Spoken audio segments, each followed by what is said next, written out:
Hi, welcome.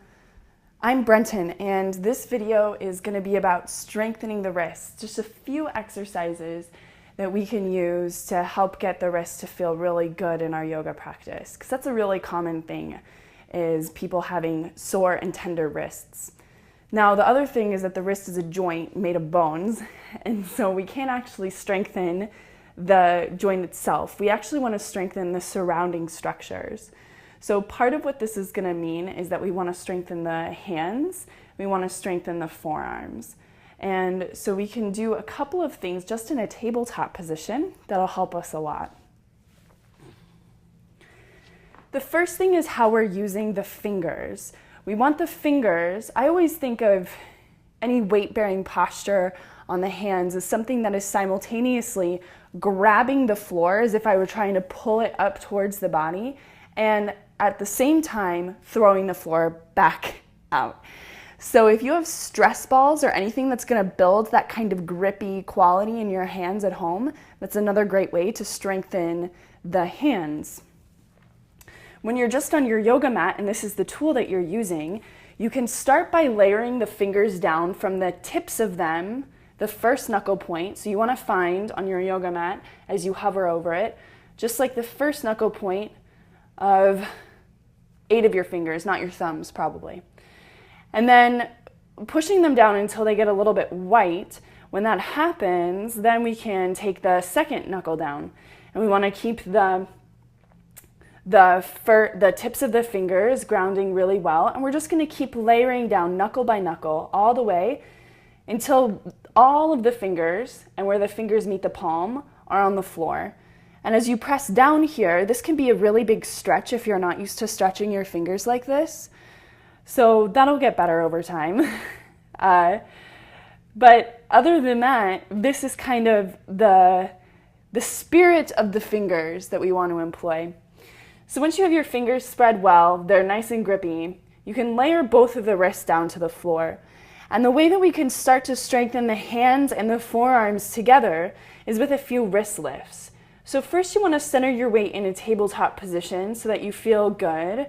Your spine is self-sufficient, belly waving back and out through the skull. Then on your next inhale breath, you're going to keep the fingers grounded all the way to the palm, and you're just going to lift one or both wrists away from the floor.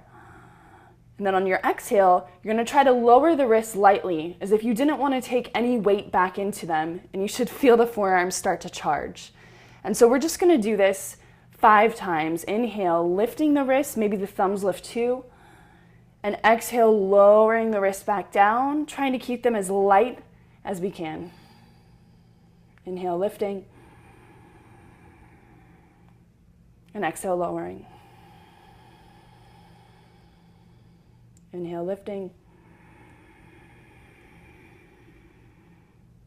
Exhale, lowering. Last one, inhale, lifting. Exhale, lowering.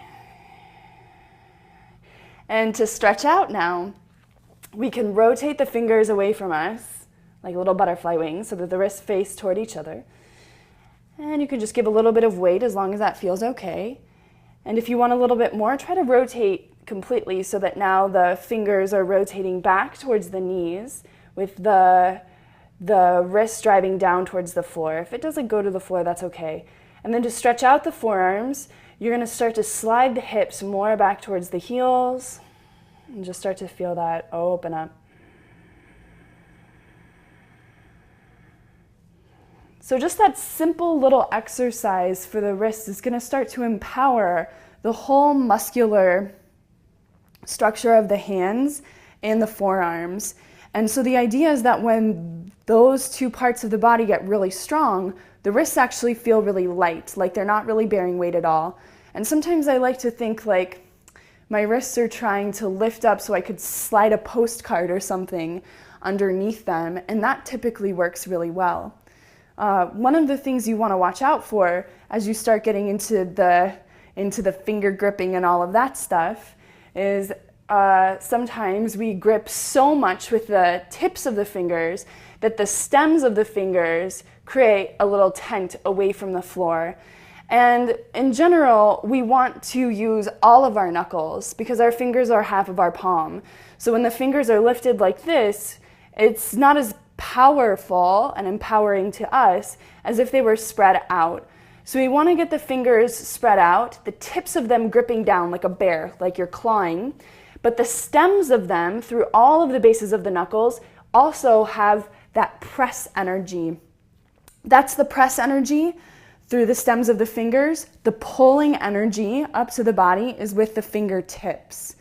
So that's a really great thing that you can fold into your tabletop practice, your cat-cow practice. Really easy to just sneak into a class if your teacher isn't guiding you there.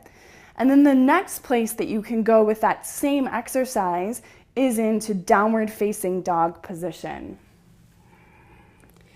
So if you layer your hands, and when I started doing this, I layered my fingers down like that pretty much every time I came to the mat, just to build that muscle memory. Now that my hands are a little bit stronger, I can just kind of place my hands down on the mat and they kind of know what to do. So as you're learning things, you'll find that you need to slow things down, you need to repeat them. It doesn't always work. And part of the joy of learning something is learning how to not get discouraged when we don't do as well as we think we should. So we want to set ourselves up well in tabletop, lift up, going back to downward facing dog. And then it's the same thing here. And in downward facing dog, I would suggest just doing one wrist at a time. So you could start to lift the wrist, not really the armpit or the shoulder, trying to at least, and then lower it down. Lifting the other wrist and lowering it down. You just do that over and over. Maybe 3 times on each side, or whatever feels sufficient for what you're working on. Now, when those muscles get tired and fatigued in your yoga practice, you're going to start going back to your old habits and your old patterns. So if you're someone who kind of thrusts all of their weight into the wrist joint when you're bearing weight, whether it's plank pose, chaturanga, or downward facing dog, you're going to find that as you get fatigued and tired in the muscles of the hands and forearms, you're going to go right back to that weight-bearing, joint-bearing position. I would suggest at that moment in time is to figure out how else you can modify this, because you're not getting so much from your downward facing dog if it's feeling bad in your bones. One of the ways that I really like to modify if I'm having a wrist day is I like to take 2 blocks underneath my hands. And any weight-bearing posture that you do, whether it's down dog, chaturanga, plank pose, you can do all of that with blocks underneath your hands. The cushion and the support of the block helps absorb some of that, and it feels a little bit lighter on the wrists. That's a good way to modify, but that doesn't work for everybody. So you really have to clue into your own personal experience and make decisions about today's yoga practice that will help you practice yoga better tomorrow. And so this is helping us create sustainable decisions, sustainable choices when it comes to strengthening our systems, opening our systems, integrating our systems, and eventually over time, you'll see yourself just not get fatigued, just being able to rock out more and more with the strong hands and strong forearms. So I hope this was helpful for you. If you have questions, leave them in the comment section below, and happy practicing. Namaste.